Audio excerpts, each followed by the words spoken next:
I'm Carol Klein, and this is my home, Glebe Cottage.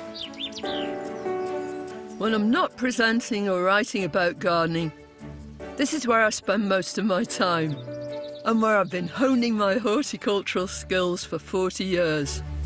Whether you've got a spacious plot, a tiny patio, or a few window boxes, there's nothing more exciting and satisfying than creating your own garden. From basic to more advanced techniques, I believe anyone can learn how to do it. Whether you're a complete novice or an experienced gardener, I want to help you develop the skills to make your garden grow. I'm ready. Are you?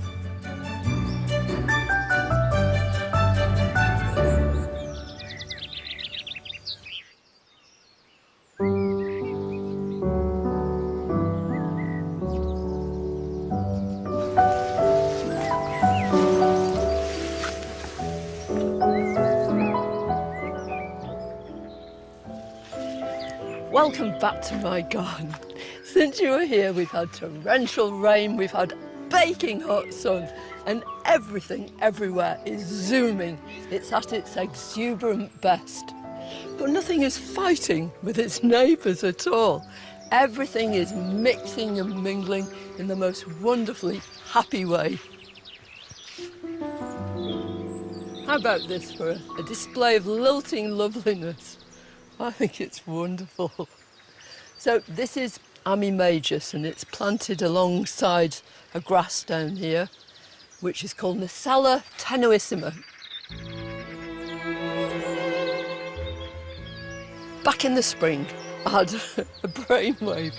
I thought, because I wanted something really meadowy here, to join the top terrace to the garden beyond, introduce an element of poetry. So I got a galvanised water tank. Doesn't sound very poetic, does it?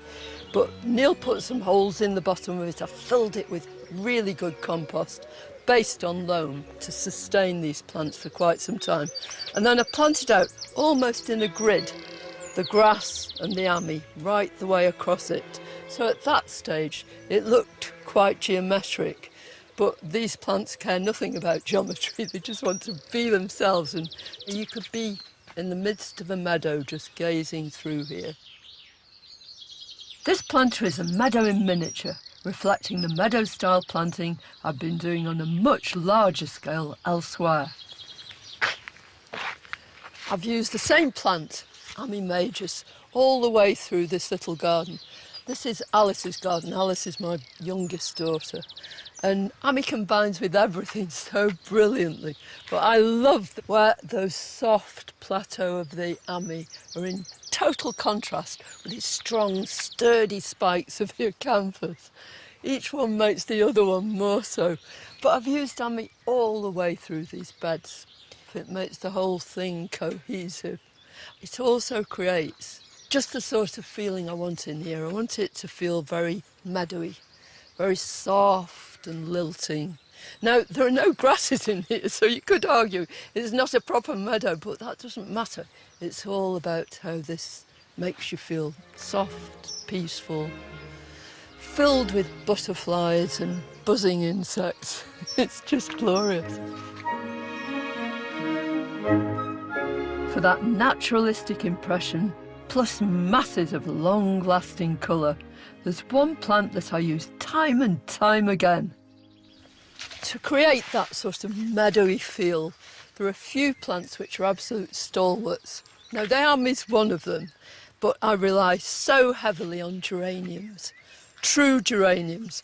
And this really lovely pale pink, it's a form of Geranium oxonianum, is absolutely indispensable because it melds everything together. I use it all along the front of this bed and right on the other side too, and it looks gorgeous mixed with Alchemilla mollis at this time of year. You need to do practically nothing to it at all.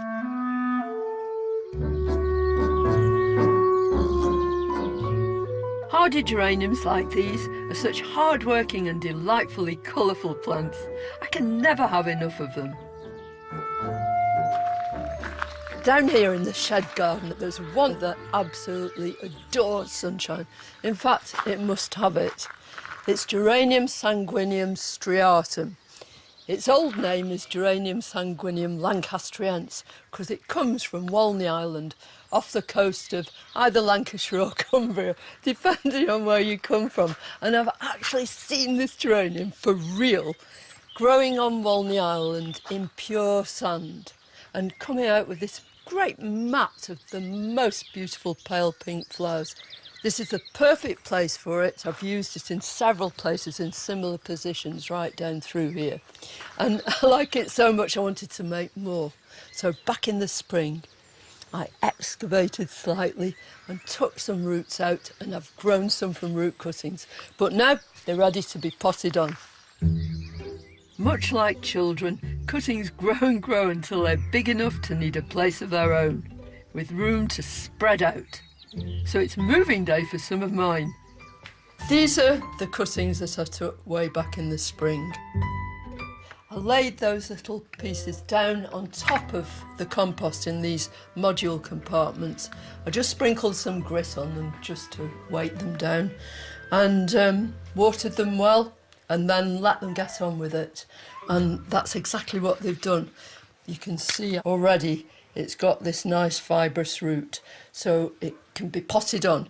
I've put a bit of crock just in the bottom of these pots and I'll fill them nearly to the top because these module bits are quite small like that. I can always top them up in a minute. And anyway, I like making a mess.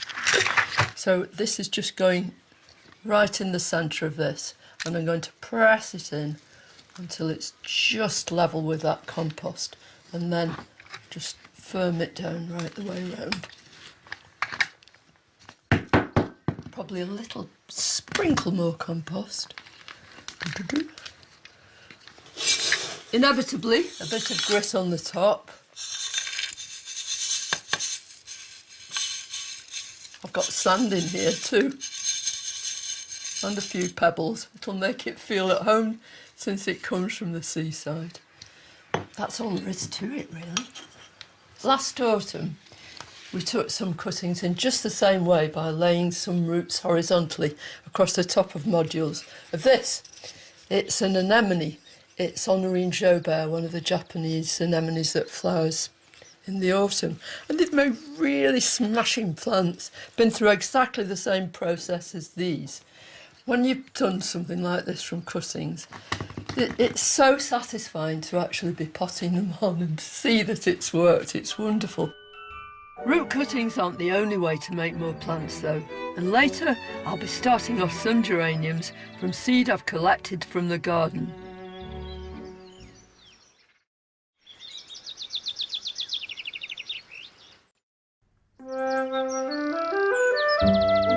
For many of us, midsummer is the highlight of the year in our gardens. It should be the same in Britain's meadows, which ought to be brimming with colour at this time of year. Today, sadly, wildflower meadows are a rare sight, but you can find vestiges of their former glory in unlikely places. I'm popping out to see one of our most endearing wildflowers in one of the last places you'd expect to find such a treasure. This delightful blue flower is Geranium pretense, the meadow cranesbill. It's one of my favourite wildflowers. Pretense simply means of meadows, and at one time meadows everywhere would be scattered with these gorgeous, gorgeous blue flowers, but not any longer. Farming has pushed them right to the edges of the fields and often over the hedge. This particular bank is one I drive past frequently, sprinkled with these brilliant blue flowers. I wanted to bring you here to show you that, but the council got here first. They've chopped the lot down. Just a few little plants remain here and there, but amongst this dry grass, up are coming these leaves. The plants are still there, it's a perennial. It'll keep on coming up, and I'll tell you what, before they cut this back, I'll bet this plant had catapulted its seeds here, there and everywhere. And next year, when I drive past here, I'm hoping there'll be even more of these beautiful flowers. Just look at that. The geranium's indomitability not only helps it endure in the wild, but also makes it a gardener's best friend.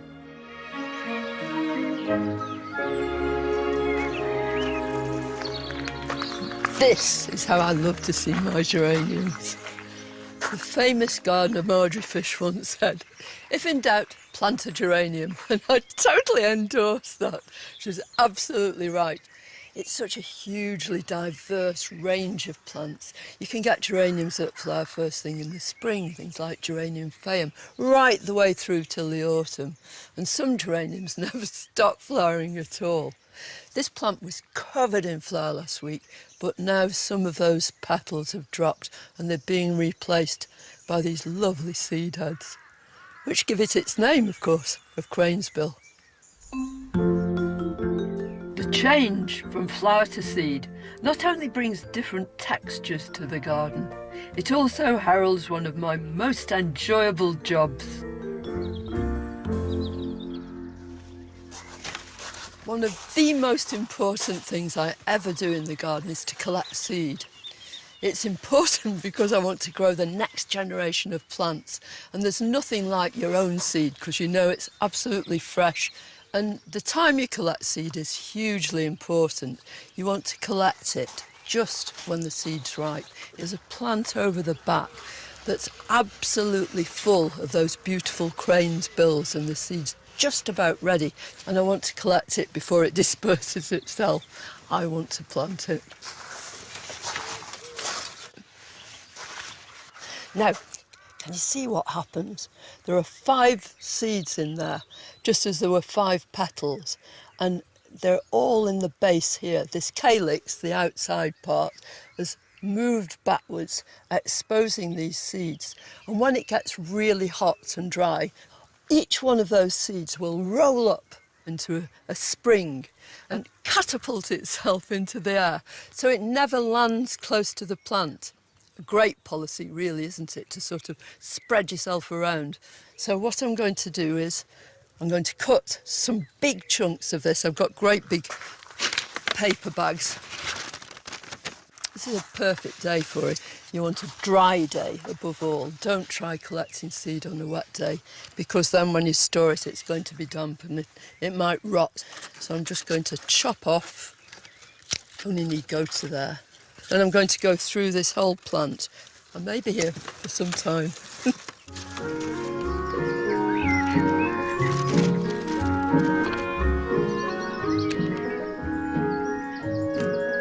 Earlier, I potted on some geraniums I'd grown from root cuttings, but that method won't cut it with meadow cranesbill, and I need to take my cue from Mother Nature. There are all sorts of different ways of propagating geraniums, but when it comes to geranium pretense, the very best way of propagating it, in fact, the only way you can successfully make more, is to grow it from seed. That's what the plant itself does, as we've seen, seeds itself all over the garden. I'll have to wait some time for these seeds that I've just collected to be ready to sow, but I've already collected quite a lot of geranium pretense, so I want to tip them all out. You can see there's quite a lot of seed in there, but there's also the remnants of those seed pods. So I'll take the big bits out first of all, and then I'm going to winnow them. Are you ready for this? I will do this only once. Hope it works. What I'm left with, in the main, is seed. If I just spread it out, you can see all those individual seeds. That really special geranium. So I'll remove the rest of any debris in there. And then I want a seed tray, because I'm going to sow these straight away. Just a couple of inches from the surface. Just imagine all those lovely geraniums. As usual, grit on the top. And I'll be expecting to see them germinate in a matter of weeks. And that's it. little shake around, make sure that's even. And when I take them away to water them, I'll put a label in here while I can still remember what they are. While I'm waiting for this new batch of geraniums to grow, there are plenty more in flower right now to enjoy.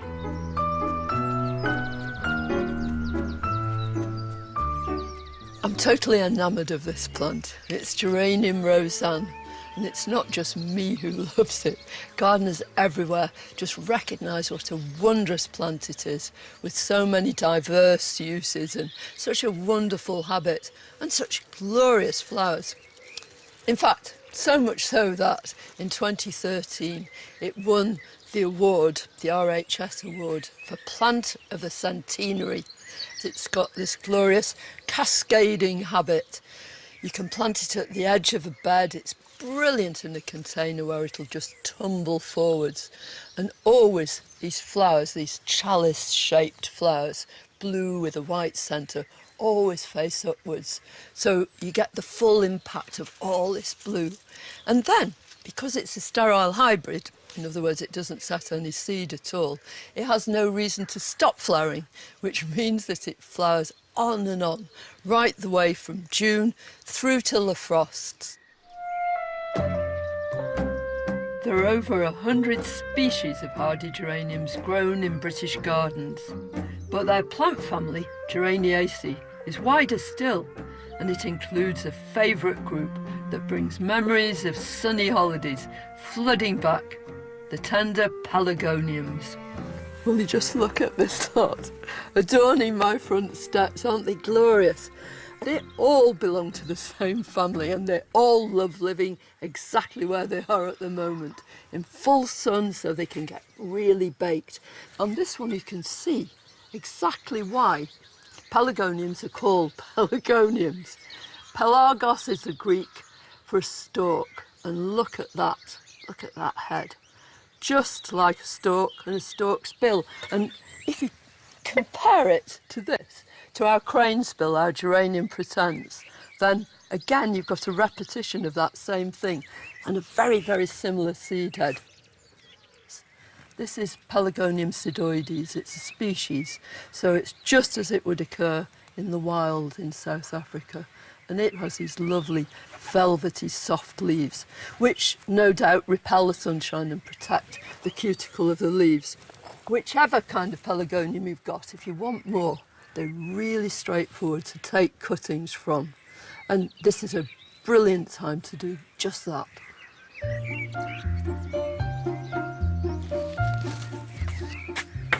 You know, just walking along with this under my nose, I can actually smell this lovely scent drifting up from the foliage. This is Crimson Unique. I think it's a total delight, and I'd love to have more of it, so I want to take a few cuttings from it now. But before I do, I want to make sure that those cuttings have got the right compost. All the species pelargoniums in South Africa grow in really well-drained soil, always in hot sun. Some of them even grow in almost pure sand.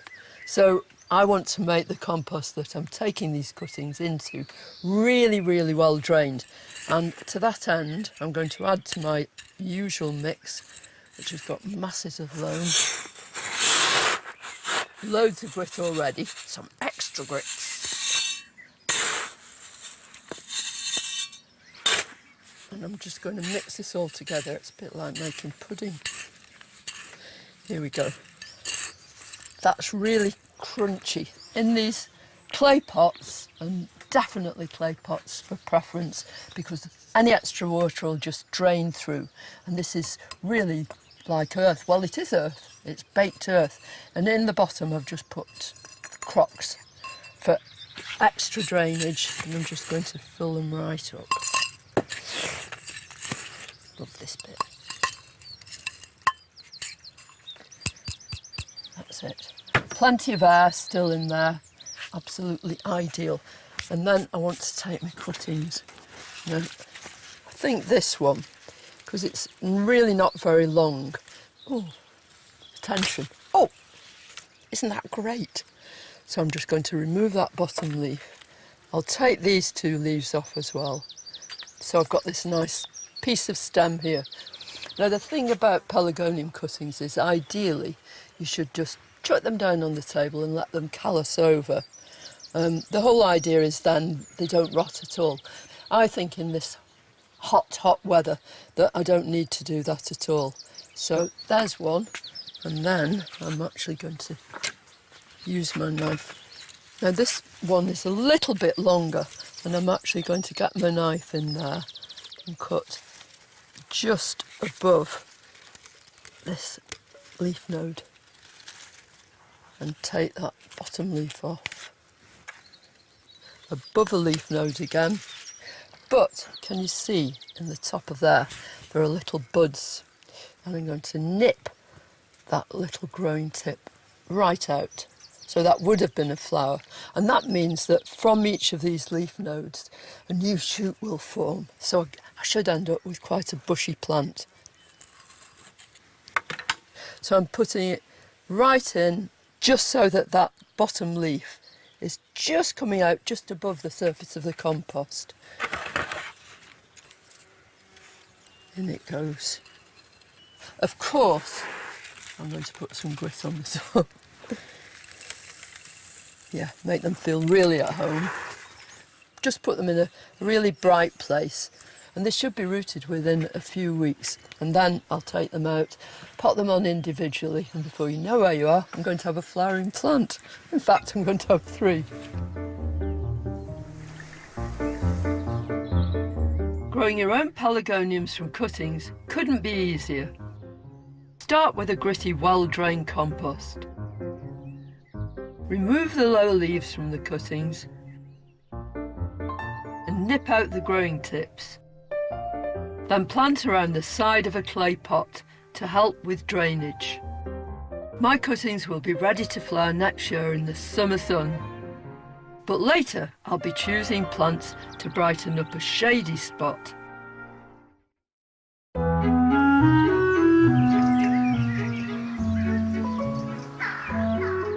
With the height of summer approaching, the garden has exploded into bloom, fizzing with colour and meadowy vitality. This warm weather also makes for an abundance of fruit and veg. Just look at this lot.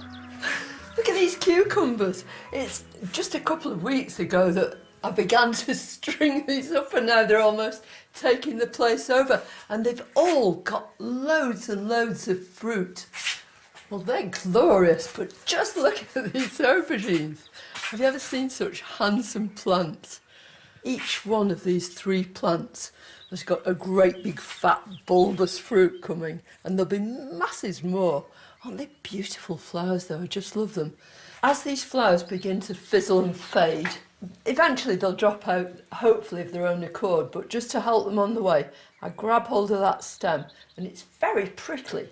These are prickly plants, and I just pull that old dead flower off, and I can already see inside that little baby aubergine peeping out.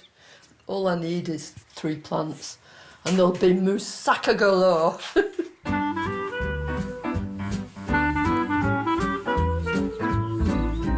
Back in spring I started off some tomatoes from seed, and they've rewarded me with some cracking healthy plants.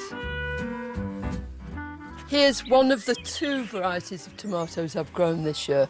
This one's called Sun Gold. It's a small cherry tomato. Really lovely, absolutely delicious, quite thin-skinned too, and golden, as its name suggests. And then the other one I've grown is called San Marzano, and it's a true plum tomato, just like the ones you get in cans, except these are going to taste so much better. Both these varieties are cordon varieties. That means you want one big strong stem growing up through the middle, and you want to remove any side shoots because they'll take all the energy away from that main plant.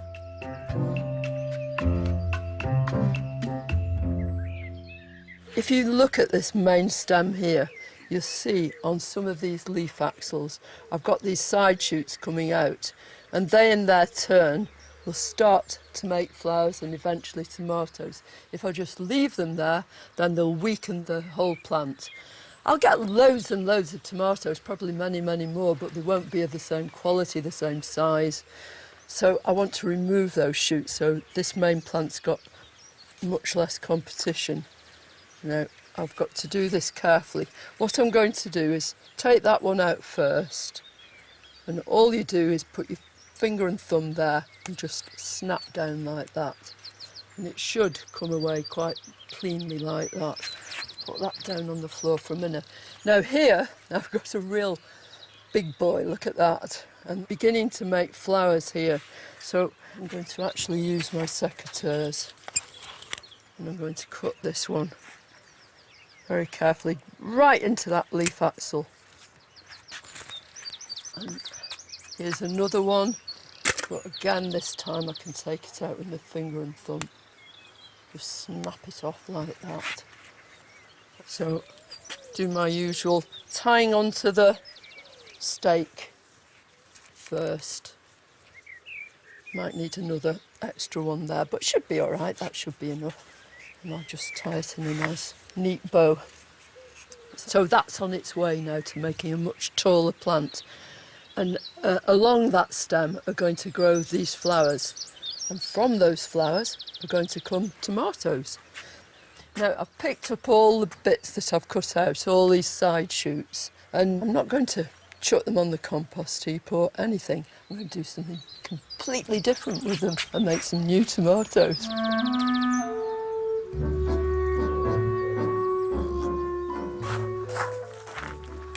So those little side shoots have now become cuttings. Eventually, and it won't take very long, they'll make lots and lots of white roots, so I've got brand new plants for free. These are a few that I did just a couple of weeks ago, and already you can see these fine white roots coming from those stems. It's great, isn't it? Just transfer them very gently into small pots of good compost, and they'll acclimatise and gradually grow on and make you really handsome plants. You get a later crop of tomatoes with them too. No tomato dish is complete without one of my favourite culinary herbs. So every year I've tried this trick of just getting a supermarket basil, because they put lots and lots of seed in there, so you get a whole load of little plants, and you just bring them home, split them up and pot them individually. But what I want to do, on the theory that what goes together grows together, is actually put some of these basil plants around my tomatoes. Eventually, when I'm picking my tomatoes, I can pick a bit of basil too, because it's the classic accompaniment, the very best herb for going with a tomato salad. So, without further ado, let's find nice plants. And all I'm going to do is just place them round here. I'll sort of squiggle them in a bit, because eventually the roots will go through the bottom of the pot and into the soil. So I think they'll grow together absolutely brilliantly. Just 3 to a pot, I think. Anybody who's grown tomatoes must immediately be able to smell that smell. Tomatoes and basil. Well, it's the smell of summer.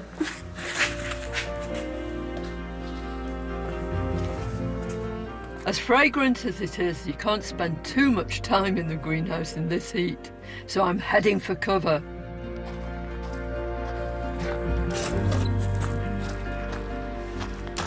It's lovely, it's such a relief just to come into the shade in this lovely dappley corner. It's quiet and it's peaceful and it's out of the sun. This corner of the garden is devoted to my mum. I call it Jeannie's garden. My mum really loved sitting here. In fact, I made her a little slate seat at the top of the wall there. She'd contemplate what was going on in the rest of the garden. And it was a rest for her because I'd had a weeding all day. But I really want this corner of the garden to be very, very special. So back in the spring, I planted all sorts of lovely things in here. Very special plants. Lots of hepaticas, trilliums, lots of these podophyllums with these fascinating leaves, begonias that are evergreen. But all of that has sort of gone quiet now. So for a splash of colour, which is going to persist right the way through the summer and really brighten this place up, I want to use a golden grass. But before I do, I want to cut back some of these ferns. In the spring, they were just coming through and I really had no idea they'd grow to this extent. In the winter, I'm going to actually dig them up and move them. We've got plenty of places for them to go. I won't shut them out, they'll be reused like everything else in this garden. So I'm just taking these fronds right down, and I'll probably do that right the way across over here too. They're just preventing me from seeing what I'm doing, and I want to see just where that grass is going to flow down this bank.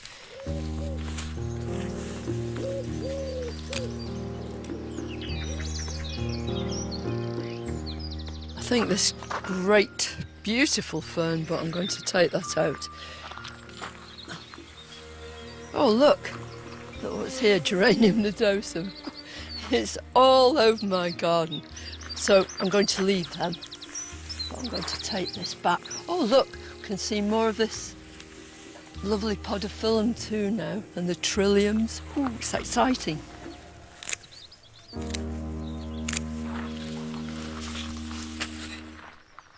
So this is the grass that I want to put to flow right the way through here. I mean, it's already swishy even at this stage, isn't it?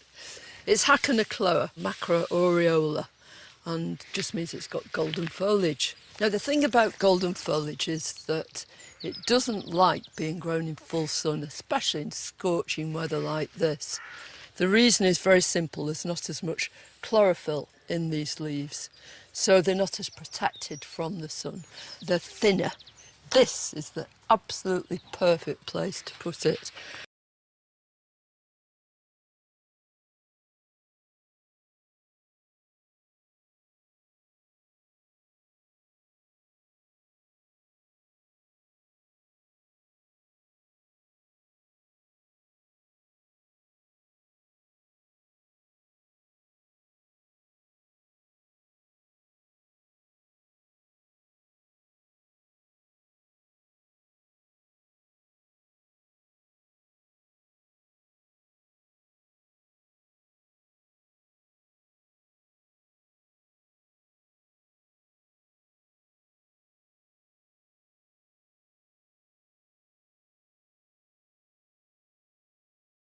A bit of this compost, and my soil is very, very dry. So once they're all in, I'm going to drench the whole thing. That's the thing about anything that's growing under trees. A, it's in competition with the tree roots, and B, the canopy stops the rain penetrating the soil, so it tends to get very dry. Here we go. Does that look graceful? I've thought of the ideal accompaniment for my shade-loving grasses, and it's one of the plants grown from root cuttings that I showed you earlier. There are 2 times during the year when places in dense shade can really come into their own. One is the spring, before the canopy fills in overhead, and then you get all your lovely spring bulbs and all those little treasures. But the other one is when the leaves start to thin out in the autumn, and then more light can come in too. And I would love to have a plant over there that I know Jeannie loved, and it will come into its own in the autumn. It's this. It's an anemone called Honorine Jaubert with pure white single flowers. I took some root cuttings from it. They were just teeny pieces of root then, but look what they've done. Yeah. They've been growing in these clay pots since I potted them out of the modules where they were first taken. And can you see all this fibrous root now? Loads and loads of it. And that gives you a clue to how this anemone grows, where it comes from, just under the surface of the soil. I think they're great. But eventually they will settle down and make a little colony right in the background to this bed with these pure white flowers. And white flowers just look at their best in shade. Jeannie would love it.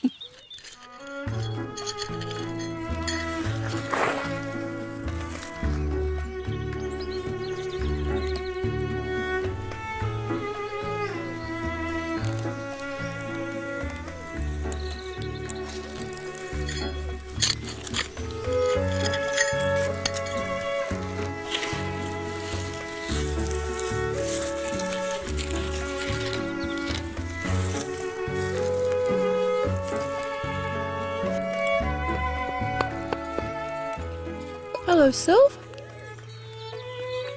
Hello. You come to see what I'm doing? Yeah. Planting some anemones for Jeannie. Yeah.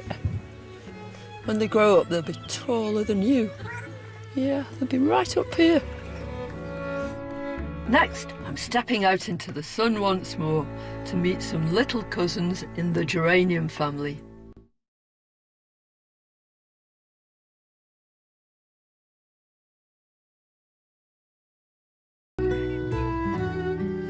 All over the summer garden, geraniums are doing their exuberant thing. They're absolutely everywhere.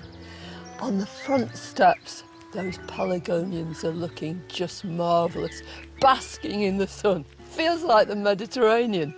But there's one group of plants in the same family that you've really got to get up and close with. You need to scrutinise them to see the beautiful detail. And it's these erodiums. Erodiums may be lesser known members of the geranium family, but their delicate beauty invites close inspection. How about that for a trug of delights? Aren't they lovely? And you can see immediately the family resemblance. First of all, when you look at these seed heads, look at that. Now, erodium is again from the Greek, and it's from herons. So it's a heron's bill, and again you've got this sort of head and then this long, great big beak. And then look at the flowers, whether they're big like this or teeny weeny like this. They've all got 5 petals. Look at this delicate filigree foliage on this, and it's silver as well. Now, the fineness of the leaf and the fact that it's probably covered in tiny hairs and giving this lovely silvery surface mean that this is a plant that grows in hot, dry conditions with baking sun. It's a protection, both those devices. Protect the cuticle of the leaf from that raging sunshine. I think it's lovely. And this little erodium has just the same sort of foliage. This one's called Colbianum. Isn't it so dainty? Look at these beautiful flowers with these 2 dark blotches, very, very fine lines. The anthers on some of these are red. Really exciting looking into them for such a tiny plant. These exquisite little plants are often alpine in their tastes. So rather than planting them out in the garden, they'll be most at home in a microcosm of a mountain landscape. And I've just cleared a couple of little spaces here for some of these erodiums.